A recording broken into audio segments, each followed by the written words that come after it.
الحمد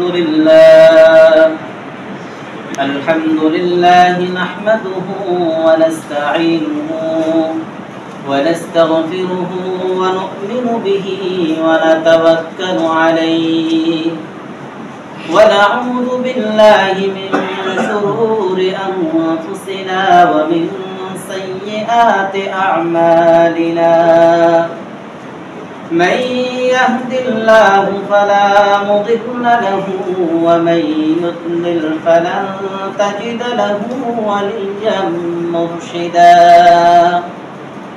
ونشهد أن لا إله إلا الله وحده لا شريك له ونشهد أن سيدنا وسندنا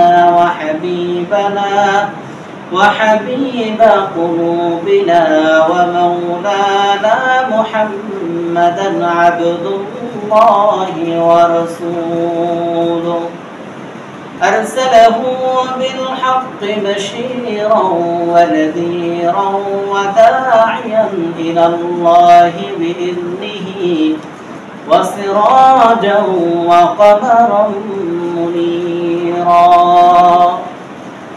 أما بعد فقد قال الله تعالى في كلامه المجيد وفي فرقانه الحميد أعوذ بالله من الشيطان الرجيم بسم الله الرحمن الرحيم قال فبما أغويتني لأقعدن لهم صراطك المستقيم وقال رسول الله صلى الله عليه وسلم كل بني آدم خطاؤون وخير الخطائين التوابون وقال تعالى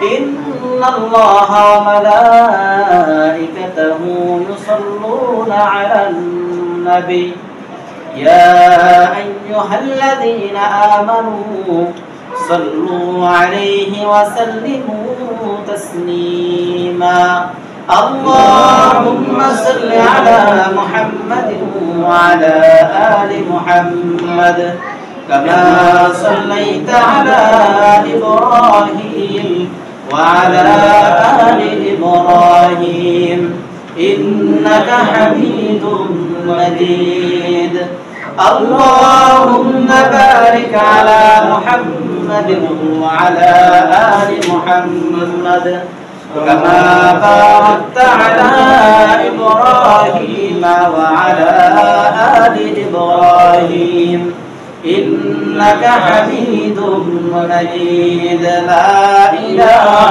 إلا الله لا إله إلا الله لا إله إلا الله لا إله إلا الله لا إله إلا الله لا إله إلا الله لا إله إلا الله لا إله إلا الله محمد رسول الله صلى الله عليه وسلم الحمد لله আল্লাহ পাকের দরবারে লাখ কোটি শুকরিয়া যেই মহান রব্বুল আলামিন আপনাকে আমাকে দীর্ঘ এক সপ্তাহ হায়াতে তৈয়বা দান করে সপ্তাহের সর্বশ্রেষ্ঠ দিন হাদিসের ভাষায় সাইয়্যিদুল আইয়াম সপ্তাহের সর্বশ্রেষ্ঠ দিন সরদার দিনের মধ্যে আপনাকে আমাকে মহান রব্বুল আলামিনের হুকুম আদায়ের জন্য 2 রাকাত জুমার নামাজ আদায় করার জন্য পৃথিবীর সর্বশ্রেষ্ঠ ঘরে আগেভাগেই আসার বসার দিনই কিছু কথা বলা এবং শোনার তৌফিক দান করেছেন এজন্য মহান রব্বুল আলামিনের দরবারে শুকরিয়া আদায় করি আলহামদুলিল্লাহ। সম্মানিত হাজিরিন, ধারাবাহিক একটি আলোচনা আমরা করি। আজকের আলোচ্য বিষয় হলো মানুষের শত্রু আছে। তবে শত্রুর মধ্যে পার্থক্য আছে। দুনিয়ার যে শত্রু, যদিও সে শত্রু, কিন্তু প্রকাশ্যে সে বলে না আমি তার শত্রু। কিন্তু এমন একজন শত্রু মানুষের জন্য আছে যেটাকে আল্লাহ তাআলা প্রকাশ্য করেছেন। এমন শুধু প্রকাশ্যই করে নাই, এই শত্রু সম্পর্কে আল্লাহ তাআলা বলেন তিনি তোমাদের চিরশত্রু এবং প্রকাশ্য শত্রু, দুনিয়াতেও শত্রু, আখিরাতেও শত্রু। যদি কোনো আকলমান মানুষ যার মাথায় বিবেক আছে, আপনার নিকটে 2 লক্ষ টাকা আছে, আপনি জানেন এখান থেকে বাড়ি যাওয়ার পথে একটা বাগান আছে, সেই বাগানের মধ্যে ডাকাত দল আছে, শত্রু বাহিনী আছে, আর আপনার নিকটে 2 লক্ষ টাকাও আছে, যার মাথায় বিবেক আছে সে কখনোই একা একা ওইখান থেকে যাবে না। যাবে নাকি? যাবে না। কারণ ওইখানে গেলে শত্রু আছে, শত্রু আমার উপর আক্রমণ করবে, আমার টাকা নিয়ে যাবে। এটা হলো দুনিয়ার শত্রু। আর আল্লাহ তাআলা এমন এক শত্রুর কথা বলেন, ইন্নাশ শাইতানা লাকুম আদুউম মুবিন, দুনিয়ার সমস্ত শত্রু থেকে বড় শত্রু। শুধু দুনিয়ার সমস্ত, যে আপনার টাকা লুট করে সেও শত্রু, যে আপনার সম্পদ লুট করে সেও শত্রু, যে আপনার ক্ষমতাকে দখল করে অন্যায়ভাবে সেও শত্রু। তবে এই শত্রুকে আল্লাহ তাআলা শত্রু বলে নাই, শত্রু বলেছেন ইন্নাশ শাইতানা লাকুম আদুউম মুবিন, তোমাদের চিরশত্রু হলো শয়তান। চিরশত্রুকে শয়তান। মানুষ সবসময়ের জন্য একজনকে ডরাবে, একজনকে ভয় পাবে, সে হলো শয়তান। কারণ হলো মানুষ দিনদারি সম্পর্কে কম জানে না। মুসলমান হিসাবে আমরা নামাজ ফরজ জানি কি জানি না, হজ ফরজ জানি কি জানি না, যাকাত ফরজ, রোজা ফরজ, সব জানি, কিন্তু মানতে পারি না একজনের কারণে। তিনি কে? শয়তান। এই শয়তান মানুষকে ওয়াসওয়াসা দিয়া এই দুনিয়ার কাছ থেকে আমাদেরকে দূরে রাখে। এই শয়তান সম্পর্কে, শয়তান কেন শয়তান হলো? শয়তান হওয়ার কারণ হলো সে অহংকার করত। দেখবেন শয়তানের মধ্যে বিশেষ করে 3টা গুণ তিনি আল্লাহর কাছ থেকে চেয়ে আনছেন। আর যারা দুনিয়াতে এই শয়তান মার্কা লোক, তাদের মধ্যেও এই 3টা গুণ অবশিষ্ট আছে। আলোচনা শেষে বুঝতে পারবেন যা আল্লাহর কাছ থেকে তিনি 3টা দাবি নিয়ে আসছেন, আর এই 3টা জিনিস যারা শয়তান মার্কা লোক তাদের মধ্যে অবশিষ্ট আছে। আলোচনার পরে বুঝতে পারবো কে শয়তান কে ভালো মানুষ। আল্লাহ তাআলা আমাদেরকে বোঝার আমল করার তৌফিক দান করুন। আল্লাহ তাআলার কাছে পছন্দ হলো তিনি মানব জাতি সৃষ্টি করবেন। আল্লাহ তাআলা হযরত আদম আলাইহিস সালাতু ওয়াস সালামকে সৃষ্টি করলেন। সৃষ্টি করার পরে শয়তানকে হুকুম দিল আদমকে সিজদা দাও। শয়তান আল্লাহর দরবারে আরজ পেশ করলো, আল্লাহর দরবারে একটি যুক্তি পেশ করলো, অহংকার করে যুক্তিটা বলতেছেন ইয়া আল্লাহ, আপনি তো আদমকে সৃষ্টি করেছেন মাটির দ্বারা, আমাকে সৃষ্টি করেছেন আগুন দ্বারা, আমাকে সৃষ্টি করেছেন নূরের দ্বারা। আগুনের খাসলাত হলো, আগুনের বৈশিষ্ট্য হলো সে এক জায়গায় রাখলে উপরের দিকে যায়, আর মাটির বৈশিষ্ট্য হলো এক জায়গায় ছেড়ে দিলে সে নিচের দিকে চলে যায়। যেহেতু আমার পাওয়ার বেশি, আমি উপরের দিকে যাই, মাটির পাওয়ার কম, সে নিচের দিকে যায়। অহংকার করে বলতেছেন আমি মাটিকে সিজদা করতে পারবো না, আমার দাম বেশি। অহংকার করে বসলেন। এই অহংকার এটা কিন্তু শয়তানের খাসলাত, মানুষের খাসলাত না। আপনার টাকা হয়েছে, আপনার ক্ষমতা হয়েছে, আজকে আপনি পদ উন্নতি হয়েছে, এখন আপনি অহংকার করে কথা বলেন। মসজিদের সভাপতি হয়েছেন, এখন আপনি অহংকার করে কথা বলেন। এলাকার প্রতিনিধি হয়েছেন, অহংকার করে কথা বলেন। প্রত্যেককে এই সম্পর্কে জবাবদিহিতা দেওয়া লাগবে। এই জন্য অহংকার এটা হলো শয়তানের খাসলাত, মানুষের খাসলাত না। অহংকার এমন একটা জিনিস যেটাকে আল্লাহ তাআলা বরদাস্ত করতে পারে না। হযরত মূসা আলাইহিস সালাতু ওয়াস সালাম একবার এরকম বনি ইসরাইলের সামনে দাওয়াত দিচ্ছেন। হঠাৎ করে এক বনি ইসরাইলের তার উম্মত বলতেছেন, হে মূসা, হে জামানার নবী পয়গম্বর, আমি আপনার কাছে জানতে চাই এই সময় এই জামানার মধ্যে সবচেয়ে জ্ঞানী ব্যক্তিকে? হযরত মুসা আলাইহিস সালাম চিন্তা করলেন, যেহেতু এই জামানার পয়গম্বর আমি, সেহেতু এই জামানার জ্ঞানীও আমি। হযরত মুসা আলাইহিস সালাম বলেন, ফাকালা আনা, মুসা আলাইহিস সালাম বলেন আমি সবচেয়ে বড় জ্ঞানী বর্তমান সময়ে। এই কথাটা যখন তিনি বললেন, আল্লাহ তাআলার কথাটা পছন্দ হয়নি। কারণ হলো এই আমি বিষয়টা, আমি বড়, আমি জানি, আমি জ্ঞানী, এই যে অহংকার বিষয়টা আল্লাহ তাআলার পছন্দ হয় না। যদিও মুসা আলাইহিস সালাম এখানে অন্যায় কিছু বলে নাই, কারণ হলো যেই জামানায় যেই উম্মতের জন্য যেই পয়গম্বরকে পাঠানো হয় তাকে সবচেয়ে জ্ঞানী হিসেবেই পাঠানো হয়, জ্ঞানী লোককেই পাঠানো হয়, সবার থেকে মর্যাদা বেশি তাকেই পাঠানো হয়। তারপরেও এখানে মুসা আলাইহিস সালাম বলতে পারতেন যে ওয়াল্লাহু আ'লাম, আল্লাহ ভালো জানেন সবচেয়ে জ্ঞানী ব্যক্তিকে। তিনি এই কথা না বলে বলছেন ফাকালা আনা, আমি জ্ঞানী। আল্লাহ তাআলার কথা পছন্দ হয়নি। আল্লাহ তাআলা ডাক দিয়ে বলতেছেন, মুসা তুমি বলতেছো তুমি জ্ঞানী, আমি বলতেছি তুমি জ্ঞানী না। এই সময় এমন এক ব্যক্তি আছে যে তোমার থেকেও বেশি জ্ঞানী। মুসা আলাইহিস সালামের গায়ে একটু লাগলো, আল্লাহ আপনি আমাকে নবী হিসেবে পাঠাইলেন, আবার আপনি বলতেছেন আমার থেকে জ্ঞানী ব্যক্তি দুনিয়াতে রাখছেন, আমি তার সাথে সাক্ষাৎ করতে চাই। আল্লাহ তাআলা বলেন যাও তুমি তার সাথে সাক্ষাৎ করে আসো, সমস্যা নাই। আল্লাহ তাআলাকে প্রশ্ন করলেন তাকে কোথায় পাবো, কিভাবে পাবো? আল্লাহ রাব্বুল আলামিন তাকে জানাই দিলেন তুমি একটি মাছ ফ্রাই করো, ফ্রাই করে তুমি দুই নদীর মোহনায় গিয়ে তাকে পাবা এবং তাকে নিয়ে সফর করবা। হযরত মুসা আলাইহিস সালাম তাকে নিয়ে তার সফর সঙ্গী ইউসা ইবনে নূরকে নিয়ে সফর শুরু করলেন, একটা মাছ ফ্রাই করে। হাঁটতে হাঁটতে যখন ক্লান্ত হয়ে গেল এক জায়গায় বিশ্রাম নিলেন। ওই জায়গায় একটা পাথর ছিল, জাবালে হায়াত নামক একটু পাথর।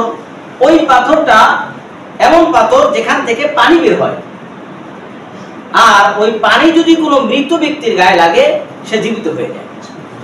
মুসা আলাইহিস সালাম পাথরের উপর বসলেন, ওখান থেকে আবার উঠে চললেন। কিছু দূর যাওয়ার পরে মুসা আলাইহিস সালামের খাবারও শেষ হয়ে গেল। তিনি চিন্তা করলেন, সংক্ষেপ করে বলি, তিনি তার সফর সঙ্গী ইউসা ইবনে নূরকে বললেন আমি মাছটা ফ্রাই করে আনছিলাম, ওটাকে দাও, আমি খুব ক্ষুধা লাগছে। ইউসা ইবনে নূর থলের মধ্যে হাত দিয়ে দেখেন মাছ নাই। তারা চিন্তা করলেন মাছ কোথায় গেল, তাহলে আমরা লাস্ট যেখানে অবস্থান করেছিলাম সেখানে চল। গিয়া দেখতেছে মাছ বরফের উপর থেকে চলে গেছে, তার রেখা দেখা যায়। তারা ওই রেখায় রেখা চলে গেল, গিয়া দেখতেছে বিশাল এক সুড়ঙ্গ। তারা ভিতরে ঢুকলেন, গিয়া দেখতেছে চাদর আবৃত করে এক লোক বসা আছে।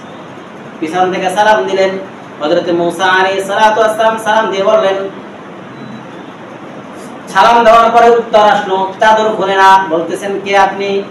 উত্তর দিয়ে বলতেছেন কে আপনি? মুসা আলাইহিস সালাম বলেন আমি এই জামানার পয়গম্বর মুসা।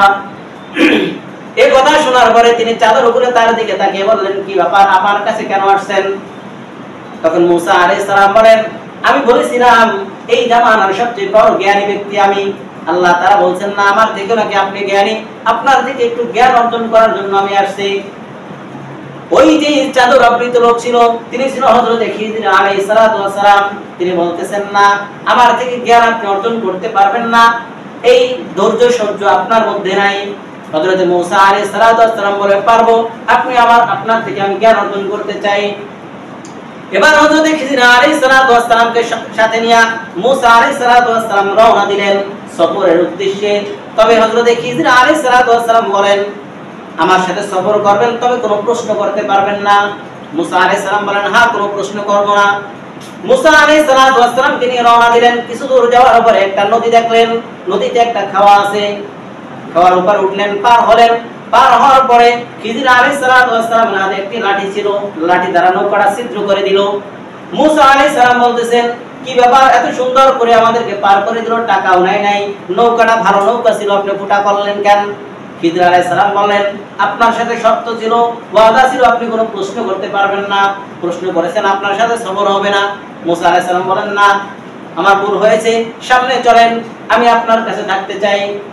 এরপরে হযরত খিজির আলাইহিস সালাম নিয়ে সামনে গেলেন। দেখতেছে বাচ্চারা মাঠের মধ্যে খেলাধুলা করে, ফুটফুটে একটা সন্তান, সুন্দর চেহারা। বাচ্চাটাকে সামনে এনে হযরত খিজির আলাইহিস সালাম তাকে হত্যা করে ফেললেন। মুসা আলাইহিস সালামের সহ্য হলো না, কি ব্যাপার, বাচ্চারা কত সুন্দর খেলাধুলা করে, বাচ্চার চেহারাটা খুব সুন্দর, আপনি তাকে কেন হত্যা করলেন? হযরত খিজির আলাইহিস সালাতু ওয়াস সালাম বলেন, আপনাকে আগেই বলেছি আপনি কোনো প্রশ্ন করতে পারবেন না, আপনার আমার সফর এখানেই শেষ, আর সামনে যাওয়া নাই। হযরত মূসা আলাইহিস সালাতু ওয়াস সালাম বলেন, না আমার ভুল হয়েছে, সামনে চলেন, আর প্রশ্ন করব না। কিছু দূর যাওয়ার পরে তাদের অনেক ক্ষুধা লাগে, ওই এলাকার মানুষের কাছে একটু খাবার চায়, ইহুদিদের কাছ থেকে একটু খাবার চায়, তারা খাবার দেয় নাই। খাবার দেওয়া না দেওয়াতে পাশেই একটি ওয়াল ছিল। খিজির আলাইহিস সালাতু ওয়াস সালাম মূসা আলাইহিস সালামকে বলেন, হে মূসা, আমরা এই ওয়ালটাকে একটু মেরামত করব। তাকে নিয়ে ক্ষুধা পেটে ওয়ালটাকে মেরামত করলো, ওয়ালটাকে সোজা করে দিল। হযরত মূসা আলাইহিস সালাতু ওয়াস সালাম বলেন, এইটা আবার কি কাজ করলেন? তাদের কাছে খাবার চাইলাম, দিল না, এরপর আবার তাদের উপকার করলেন, এইটার প্রশ্নের উত্তর আমি চাই। হযরত খিজির আলাইহিস সালাতু ওয়াস সালাম বলেন, আর আপনার সাথে সামনে চলা যাবে না, এখানেই আপনার আমার সফর শেষ হয়ে গেল। তারপর আপনি শুনেন, যেহেতু প্রশ্ন করেই বসলেন, উত্তর দিনটা আমি দিয়ে দেই। যেই নদীর উপর থেকে আমরা অতিক্রম করেছি, যেই খাওয়ায় আমরা পাড়ি দিয়েছি, ওই এলাকার মধ্যে এক বাদশা আছে, জালেম বাদশা, আর এই রাতে ওই বাদশার লোকজন এলাকার মধ্যে আসবে ডাকাতি করার জন্য। এই যে ব্যক্তি খেয়া চালায়, ওই ব্যক্তি হলো গরিব লোক, নৌকাটা নতুন, তারা যখন ডাকাতি করতে আসবে নৌকাটা নতুন দেখে নিয়ে যাবে। আর ওই নৌকাটা আমি ছিদ্র করেছি আল্লাহ তাআলার হুকুমে, এই হুকুম পাওয়ার পরে নৌকাটা ছিদ্র করেছি, আর ডাকাত দল এই নৌকা তারা নিবে না। মূসা আলাইহিস সালাম বলেন, তাহলে তো আপনি ভালো কাজই করেছেন, তাহলে বাচ্চাটাকে কেন হত্যা করলেন? এবার খিজির আলাইহিস সালাতু ওয়াস সালাম বলে, বাচ্চাটাকে হত্যা করা এটা আল্লাহর নির্দেশ, কারণ এই এলাকার মধ্যে এই বাচ্চাটা সবচেয়ে দুষ্ট হবে, নিজে তো জাহান্নামে যাবে, মা বাবাকেও জাহান্নামে নিবে, এলাকাবাসীকেও জাহান্নামী করবে, এই জন্য আল্লাহ তাআলার হুকুম হয়েছে আমি তাকে হত্যা করে ফেলছি। বুঝলাম, তাকে হত্যা করলেন, এইরা আমাদেরকে খাবার দিল না, ওয়াল কেন ঠিক করলেন? এবার হযরত খিজির আলাইহিস সালাম বলেন, এই যার ঘরের পাশে ওয়ালটা দেখতেছো, এটা হলো ইতিমের ঘর, এই ওয়ালের নিচে তার মা বাবা গুপ্তধন রেখেছে, এই ওয়ালটা যদি ধসে পড়ে যায় গুপ্তধন বের হয়ে যাবে, এলাকার দুষ্ট লোকেরা নিয়ে যাবে, এতিম পাবে না। তারা যখন বড় হবে তারা খুঁজে এই ওয়াল নিচ থেকে তাদের গুপ্তধন বের করে তাদের জীবন চালাতে পারবে, এটাই ছিল হিকমত। হযরত মূসা আলাইহিস সালাতু ওয়াস সালামকে এটা বলে খিজির আলাইহিস সালাম চলে গেলেন, বললেন, না না, আপনার সাথে আর সফর করা যাবে না। যখন চলে আসলেন, খেয়ার কাছে এসে দেখতেছেন একটা পাখি খেয়ার উপরে বসে সমুদ্রের মধ্যে থেকে একটু পানি খাইলেন। পানি খাওয়ার পরে ঠোঁটের মধ্যে যেই পানিটুকু লাগা ছিল, খিজির আলাইহিস সালাতু ওয়াস সালাম বলেন, আপনি তো বলেছেন সবচেয়ে বড় জ্ঞানী। মূসা আলাইহিস সালামকে বলেন, আপনি তো বলেছেন সবচেয়ে বড় জ্ঞানী, তাহলে শুনুন, এই যে পাখি এখান থেকে পানি পান করলো সমুদ্র থেকে, পানি পান করার পরে ঠোঁটের মধ্যে যেই পানিটুকু লাগা আছে, এই পানিটুকু সমস্ত পৃথিবীর মাখলুকের মধ্যে আল্লাহ তাআলা ইলম দিয়েছেন। শুধু পাখির ঠোঁটে যতটুকু পানি আছে, এই পানি পরিমাণ ইলম সমস্ত মাখলুকে আল্লাহ তাআলা দিয়েছেন। আর এই বিশাল সমুদ্র যা দেখেন, এটা হলো আল্লাহ তাআলার ইলম। তাহলে আল্লাহ তাআলা ইলম কত বেশি আর মানুষের ইলম কতটুকু, এই সামান্য ইলম নিয়ে যদি অহংকার করি তাহলে আমাদের কি উপায় হবে? যাই হোক, বলতেছিলাম যে শয়তান অহংকার করে বসলো, আদমকে সিজদা দিবে না, সে বড়, সে অহংকার করে বসলো। এই জন্য আল্লাহ তাআলা শয়তানকে জান্নাত থেকে বের করলেন, শুধু বের করলেন না, এমন ভাবে বের করলেন লাঞ্ছিত অবস্থায় সে কখনো আর জান্নাতে প্রবেশ করতে পারবে না। এই জন্য আমাদের প্রকাশ্য শত্রু, জানের শত্রু, মালের শত্রু, দুনিয়ার শত্রু, আখিরাতের শত্রু হলো শয়তান। এই শয়তানের ওয়াসওয়াসা থেকে যদি আমরা বাঁচতে পারি তাহলেই দুনিয়াতে কামিয়াবি, অন্যথায় কামিয়াবি নাই। যদি এই শয়তান আমাদেরকে ওয়াসওয়াসা দিয়ে বসে, তখন আমাদের এই ওয়াসওয়াসা থেকে বাঁচবো কিভাবে? আল্লাহ তাআলা বলেন, যখন শয়তান তোমাদের মধ্যে ওয়াসওয়াসা দিবে তখন এই দোয়াটা পড়বে, আউযু বিল্লাহি মিনাশ শাইতানির রাজীম। শুধু এতটুকুই বলবে, হে আল্লাহ, আমি বিতাড়িত শয়তান থেকে আপনার কাছে পানাহ চাই। যদি কেউ কোরআনের প্রত্যেকটা পাতায়, প্রত্যেকটা পারায় এই শয়তান থেকে বাঁচার কথা আছে, হাদিসের মধ্যে আছে, আপনি ওয়াশরুমের মধ্যে যাবেন, টয়লেটে যাবেন, বাথরুমে যাবেন, ওখানে গিয়ে বলবেন আল্লাহুম্মা ইন্নী আউযু বিকা মিনাল খুবুসি ওয়াল খাবাইস, হে আল্লাহ আমাকে মহিলা এবং পুরুষ বদজিন থেকে আমাকে হেফাজত করো। কারণ হলো ওইখানে শয়তানের আশ্রয়স্থল। ওইখানে যদি দোয়া করে আমরা প্রবেশ না করি তাহলে আমাদের লজ্জার স্থান শয়তান দেখে ফেলে। এই জন্য শয়তান থেকে সব সময়ের জন্য পানা দিতে হবে। আর শয়তান থেকে যদি আমরা মুক্তি না পাই তাহলে আমাদের দুনিয়াও শেষ, আখিরাতও শেষ। আমাদের সবচেয়ে বড় ক্ষতি করে, সবচেয়ে বেশি ক্ষতি করে হলো শয়তান। দেখেন যুব সমাজকেও ধ্বংস করেছে শয়তান। এই যে আমরা সোশ্যাল মিডিয়ার মধ্যে পড়ে থাকি, এর পিছনে যে ইহুদি বিধর্মীরা কত মিলিয়ন মিলিয়ন টাকা খরচ করে আপনার ধারণার বাহিরে। কারণ হলো দেখেন আমরা যে ফেসবুক ইউজ করি, ফেসবুক চালাই, এর পিছনে কিন্তু ফেসবুকে শুধু একটা লাইক ছিল, লাইক মানে আমাদেরকে আসক্ত করার যত মাধ্যম আছে সেটা তারা কিভাবে ব্যবহার করে দেখেন। শুধু একটা লাইক দিতে পারতাম, এখন সেখানে লাইক আছে, লাভ রিয়েক্ট আছে, ইমোজি আছে, কয়েক প্রকারের আছে। কারণ হলো আপনার মনের ভাবটা যেন ওখানে প্রকাশ করতে পারেন। আপনি যাতে ওখান থেকে বের না হন, স্যাড রিয়েক্ট আছে, সব আছে, যাতে করে আপনি ওখানে আসক্ত হয়ে বসে থাকেন, আপনি ওখান থেকে বের হতে না পারেন। আল্লাহ তাআলা বলেন, আল্লাহ রাসূল বলেন, আল ওয়াক্তু লা ইয়ানতাযিরু, সময় কারোর জন্য অপেক্ষা করে না। সময় মানুষের একটি দামি অংশ, দামি জিনিস। আর এই সময়কে যদি কেউ নষ্ট করে ফেলে, এই সময়ের কসমকে আল্লাহ তাআলা বলেন ওয়াল নাস ওয়াল আয়াত ওয়াল আশ, আল্লাহ তাআলা বলেন আসরের সময়ের কসম। এরকম ভাবে সময়ের কসম খেয়ে খেয়ে আল্লাহ তাআলা সময়ের গুরুত্ব দিয়েছেন। মানুষ যখন কোনো বিষয়ের উপরে কসম কাটে তার মানে সেটা হলো গুরুত্বপূর্ণ বিষয়। যদি কোনো বাচ্চাদেরকে আপনি বলবেন এই তুমি এই কাজটা করেছো, বাচ্চা কি বলবে? আমার মাথা ছুঁয়ে বললাম আমি কাজটা করি নাই, তার মানে ওর কাছে ওর মাথাটা সবচেয়ে দামি। আমি চোখ ছুঁয়ে বলছি এই কাজ আমি করি নাই, তার মানে ওই বাচ্চার কাছে চোখ সবচেয়ে বেশি দামি। তাহলে আল্লাহ তাআলাও কসম খেয়ে বলছেন কিসের? সময়ের কসম, যে সময়টা মানুষের সবচেয়ে দামি জিনিস। আর এই সময় কারোর জন্য অপেক্ষা করে না। আল ওয়াক্তু লা ইয়ানতাযিরু, সময় কারোর জন্য অপেক্ষা করে না।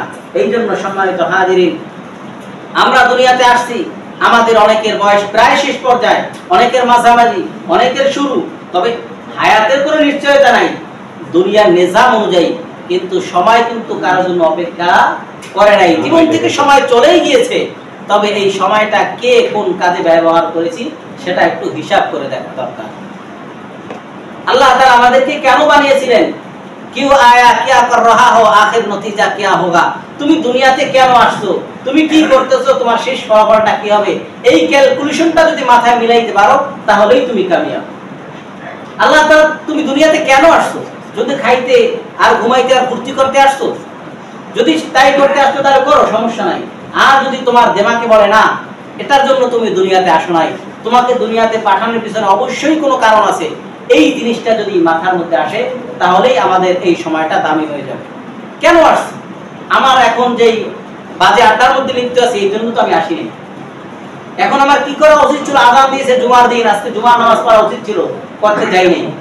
আর নামাজ যে পড়তে যাই নাই এর জন্য কিয়ামতের ময়দানে ধরা খাওয়া লাগে। কিউ আয়া কিয়া কর রাহা হো, আখির নতিজা কিয়া হোগা। এই জন্য সম্মানিত হাজিরিন, আমরা আমাদের সময়কে হেফাজত করব। আর সময়কে হেফাজত না করার মূল ওয়াসওয়াসা হলো শয়তান। শয়তান আমাদেরকে বিভিন্ন কাজের মধ্যে লিপ্ত রাখে, ঘন্টার পর ঘন্টা, দিনের পর দিন, যাতে করে ভালো কাজের দিকে আমরা অগ্রসর হতে না পারি। আল্লাহ তাআলা আমাদেরকে সময়ের হেফাজত করে এই শয়তান থেকে দূরে দূরে থাকার তৌফিক দান করেন, বলেন আমিন। এই সংক্ষিপ্ত আলোচনার উপরে আমাকে সহ আপনাদেরকে আমল করার তৌফিক দান করেন, বলেন আমিন। ওয়া আখিরু দাওয়ানা আলহামদুলিল্লাহি রাব্বিল আলামিন।